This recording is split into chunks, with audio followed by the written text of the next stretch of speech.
Narito na naman tayo para sa isang napaka-sweet at nakakakilig na love story nila Kalingap Edu at Ate Viancy. Sulat mo ay aking makilala. Para sa pagpapatuloy ng ating love story ay ngayon ay isang napaka-espesyal na araw para sa EDSI Love Team. Dahil ngayon ay pinagdiriwang natin ang kanilang first anniversary. Ito ang unang beses na nagkaroon ng ganitong katagal na love team si Kalingap Edu, at dito natin napatunayan na kapag nasa tamang tao ka, magtatagal talaga. Kaya naman ito na ang mga nangyari sa kanilang first anniversary. Sobrang saya ng mga nakalaan na plano para sa kanilang dalawa, kaya sana ay mag-enjoy din ng kanilang mga supporters dahil sobrang daming mga kilig moments ang mangyayari sa araw na ito.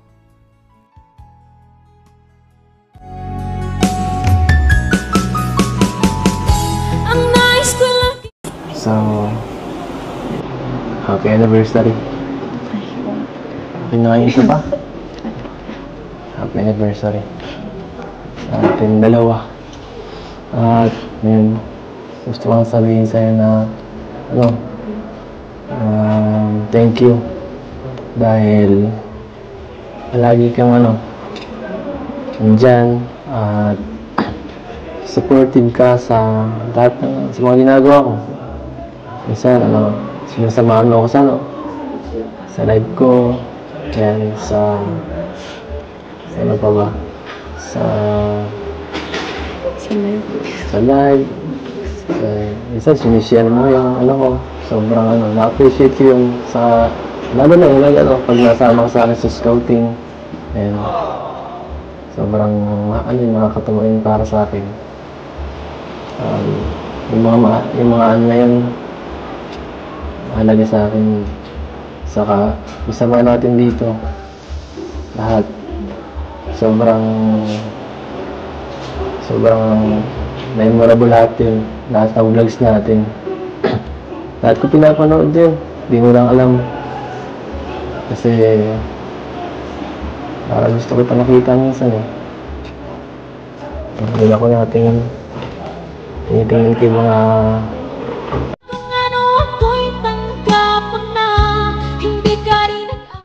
Grabe, dahil napakabilis talaga ng panahon. Parang noong nakaraan lamang ay parang nagkita lamang sila, at makikita din natin sa ating mga nakaraang video kung paano unang nakita ni Ate Viancy si Kalingap Edu nung nag-celebrate na sila. tinitingin ko yung mga sagot mo. Yung mata mo. Kasi yan yung kumukaw sa akin damdamin. Salamat dahil ikaw ang naging kapartner ko. Hindi ko alam na kung ibang mapartner sa akin kung maging ganito kaswerte, ganito ka-blessed. Sobrang salamat at ikaw ang binigay ng Diyos sa akin. Grabe naman yan. Sabi ko lang Jancy, tumingin ka. Huwag ka mo nang umiyak.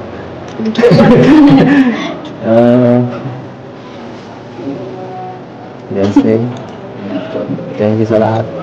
Thank you din. Sa lahat. Salamat. I love you.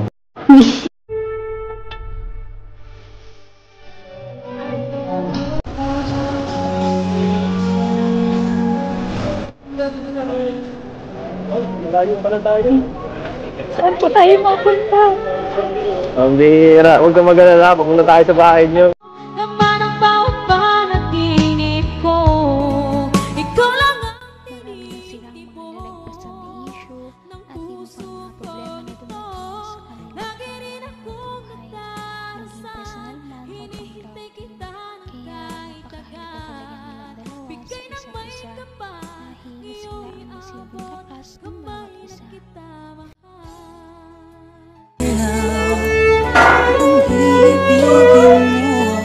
Para may throwback na tayo dati dito. Si Kuya. Uy!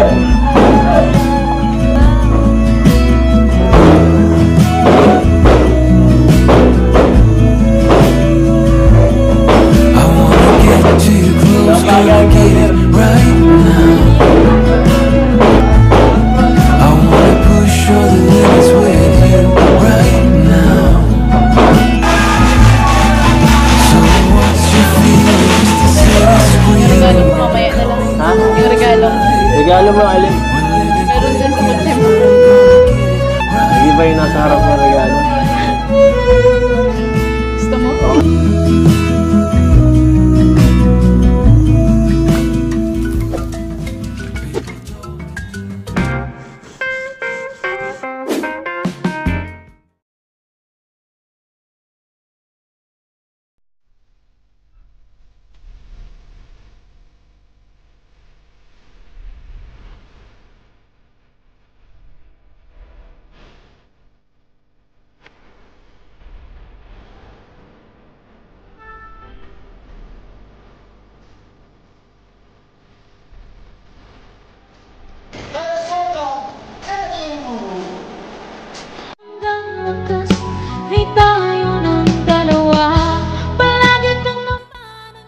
Sobrang layo na nga ng narating ng EDSI Love Team, kaya nakakatuwa na umabot na rin sila sa ganitong point.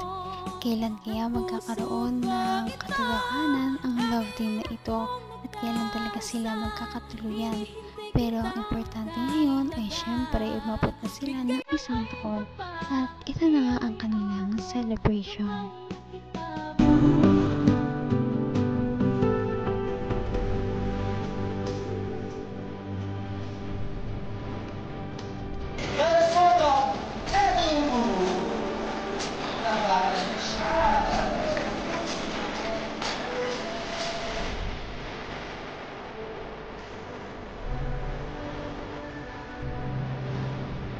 Let us welcome Beyonce!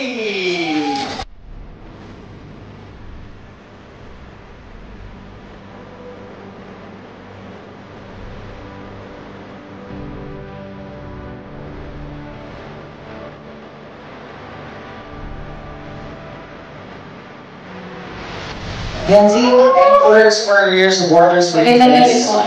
Yes. Salamat po sa lahat ng nagpunta mo. Pag-celebrate po ito kayo. Pag-celebrate po. Maraming salamat po sa lahat ng sumusuporta po sa EDSI. Ano ba yung isa sa hindi mo makakalimutan na part ng inyong samahan with Beyonce? Beyonce. Yun kasi normal lang kapag kasama ko lang siya sa set, no? Kasi enjoy lang ako pag nagpa-vlog lang kami, parang wala lang eh. Masaya talaga ako pag nagpa-vlog lang kami, hindi ko naisip na ano. Ganun talaga siya, ang galing niya, mas lumalabas. Ikaw naman, Beyonce, ano naman yung Hindi biro ang pagkakaroon ng first anniversary, lalo na sa isang mag-love team. Kaya naman malalaman natin kung ano ba talaga ang mga surprise at mga pasabog sa kanilang first anniversary party. At yan ay inyong matutunghayan sa ating mga susunod na video. Napaka-sweet talaga nila at napakabait ng tambalang ito, kaya maraming sumusuporta. Kaya naman, sana ipatuloy natin silang suportahan at mahalin si Beyonce, si Kalingap Edu at ang Kalingap Team. Yun lamang at maraming salamat sa panonood. Abangan natin kung magkakatuluyan ba talaga si Kalingap Edu at Beyonce. Hanggang sa muli. Bye! Ngayon'y abot